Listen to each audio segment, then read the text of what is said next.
Ouais, pour en revenir à Moncassin, c'est très difficile à gérer son problème parce qu'on a toujours envie de rester le plus longtemps possible avec le peloton. Oh là là, les dégâts déjà. Mais il ne faut pas non plus se faire exploser au bas d'une montée de 35 km. Et c'est toujours une décision qui est difficile à prendre de quitter le peloton pour essayer de finir seul. Nous sommes encore très loin de l'arrivée. Il reste encore 80 km. Mais oui, maintenant que l'on voit l'avant du peloton, on comprend que... Le message des télécoms est très clair.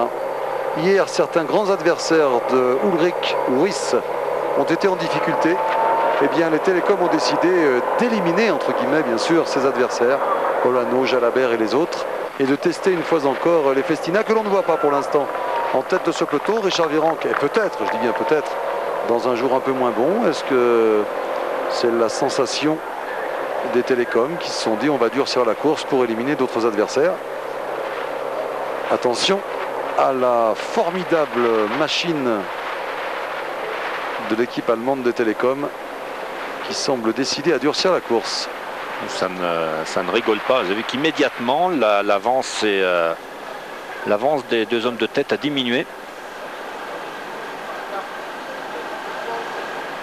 Arroyo a dû être déçu parce qu'on trouve des alliés de circonstance dans ce genre d'aventure, et à la fois Kasputis et Arroyo ont dû être déçus de voir leur adversaire pourtant lâcher prise, parce que à 3 ils avaient une carte à jouer, à 2 ce sera beaucoup plus difficile, d'autant plus que Kasputis ne sera pas très à l'aise dans la véritable ascension, alors qu'un Rinero en bonne condition aurait pu rendre des services, mais visiblement il paye les efforts de la première semaine.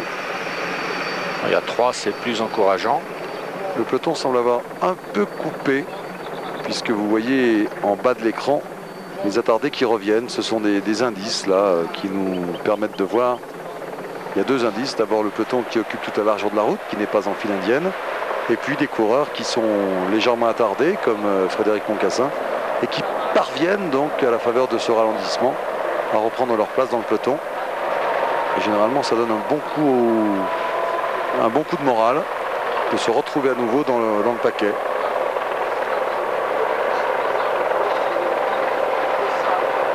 Vous voyez ces visages très concentrés.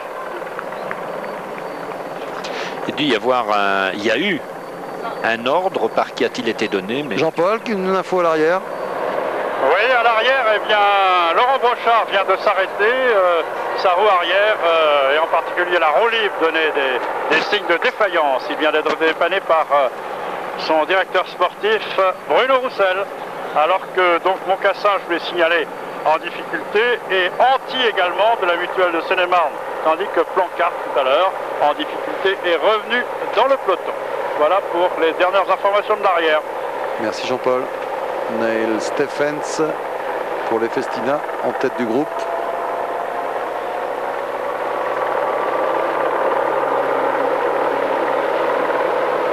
Si les télécoms... Regardez comme il est bien placé, Cédric.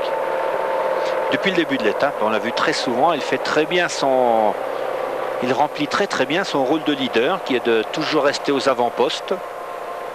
Il est toujours abrité, mais toujours aux avant-postes. Il ne dépasse jamais la 3e ligne. Bon, il la dépasse par moment lorsqu'il se ravitaille, mais dans les instants de course normales.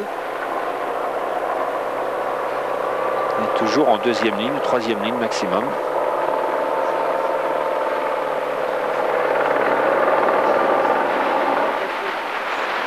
C'est Laurent Biondi, l'ancien champion du monde de la course au point, qui dit quelques mots là à Kasputis, qui affiche presque un sourire. On va peut-être rendre visite à Laurent. Jean-René. Oui Patrick, nous nous sommes placés devant le peloton pour l'ascension dans Valira, je vous le précise, devant le peloton où figurent tous les favoris, et nous venons à l'instant de repartir devant eux.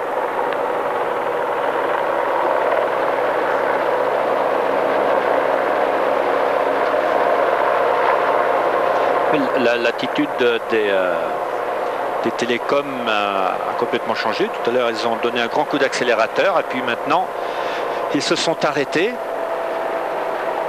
Il y a eu un ordre, on ne sait pas si c'est Ries ou Walter Godefroot qui a donné l'ordre. Mais apparemment, il y a un ordre pour ne pas faire trop d'efforts trop tôt.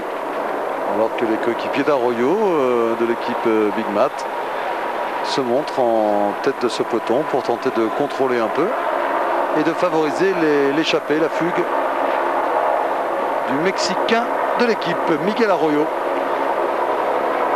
Les Festinas sont de retour.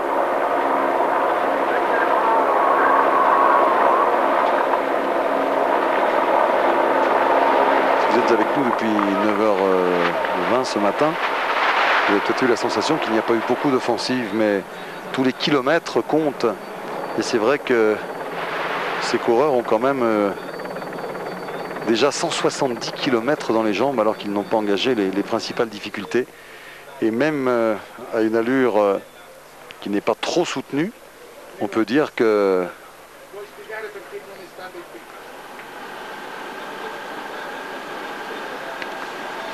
160 km, ça fait toujours des dégâts. » Jean-René ? Oui, de nouveaux écarts. Rinero est à 29 secondes de Arroyo et Casputis et le peloton à 3 minutes. Ce qui veut dire que même avec un peloton qui ne roule pas pour l'instant très fort dans cette ascension, dans ce début d'ascension, eh bien les hommes de tête commencent à perdre du terrain, ce qui est bien sûr, ce qui n'est pas de bon augure pour eux. Un peloton que nous précédons et qui occupe toute la largeur de la chaussée pour l'instant. Merci Jean-René. Vous savez, il y a toujours des fous de vélo. C'est vraiment un sport eh bien, qui génère des passions. On rencontre, quand je dis fou, c'est dans le sens noble du terme, on rencontre au fil des étapes et d'une vie dans les pelotons, on rencontre des gens étonnants. Et c'est vrai qu'il y a des gens d'abord célèbres qui sont passionnés de vélo et qui ont une culture incroyable, qui vous sortent tout le palmarès. Je vous parlais des politiques l'autre jour. De messieurs Delors à messieurs Séguin, en passant par messieurs Sarkozy. Ils ont vraiment des connaissances absolument étonnantes. Et bien, on rencontre des gens aussi au bord de la route. Et là, nous avons un exemple avec un jeune garçon qui s'appelle Guillaume Prébois. Alors que là, on assiste à une accélération, à une tentative de contre de la part, c'est Meinert, oui c'est Meinert Nielsen de l'équipe US Postal. Donc c'est un jeune garçon qui est stagiaire journaliste je crois, il s'appelle Guillaume Prébois et de temps en temps il nous fait passer un petit mot, un petit salut très discret, presque timide, et puis il nous fait passer un petit mot, il nous donne quelques infos qu'il prend soin de vérifier bien sûr. Et alors aujourd'hui par exemple il nous a dit, et on cite nos sources hein, parce que c'est tellement, j'allais dire presque touchant de voir autant de passion pour un sport comme le cyclisme. Et bien aujourd'hui, Guillaume nous a appris que si Olano, Escartine ou Madouas avaient, je m'adresse là aux spécialistes, un développement de 40-23 pour la haute montagne aujourd'hui, eh bien Luttenberger ou Jiménez, eux, avaient choisi 39-23. Et aussitôt, lorsque je donne un développement, vous savez que Bernard Thévenet, aussitôt, me donne le nombre de mètres parcourus à chaque tour de pédale. Pour 40-23, ça fait 3,65 m. Et 39,23. Oh, il y a peu de différence, hein, 3,56 m, 9 cm de différence. Alors au niveau des pneumatiques, les coureurs, les couleurs des pneus que l'on voit, vous savez que lorsqu'on voit des coureurs avec des pneus, il y a des couleurs différentes dans ces pneus. Eh bien, c'est pas seulement esthétique, ça sert à identifier le type de gomme du pneu. Et ça, c'est vrai que c'est intéressant de le signaler, puisque vous voyez qu'il y a des couleurs différentes selon les pneus utilisés. Alors que là, deux hommes reviennent sur Meinert. C'est bien Laurent Jalabert, je ne me trompe pas. Laurent qui a perdu 5 minutes hier et qui compte bien les reprendre aujourd'hui. Ça nous fait plaisir de voir le numéro 1 mondial dans cette position. Laurent Jalabert à l'attaque, à plus de 30 km du sommet. En tout cas, c'est sacrément gonflé parce que dans le peloton, ça m'étonnerait qu'on ne réagisse pas à une attaque de Laurent Jalabert. Alors je parlais des couleurs, eh bien, on va vous donner maintenant la signification de ces couleurs tout en jetant un regard attentif. Alors, je ne sais pas ce que ce véhicule fait là au milieu. Oui, l'organisation était en train de faire doubler des véhicules. Oh là, c'était vraiment, je crois que ce sont des véhicules médicaux, non? Pour certains en tout cas. Oui, ça c'est malvenu, hein.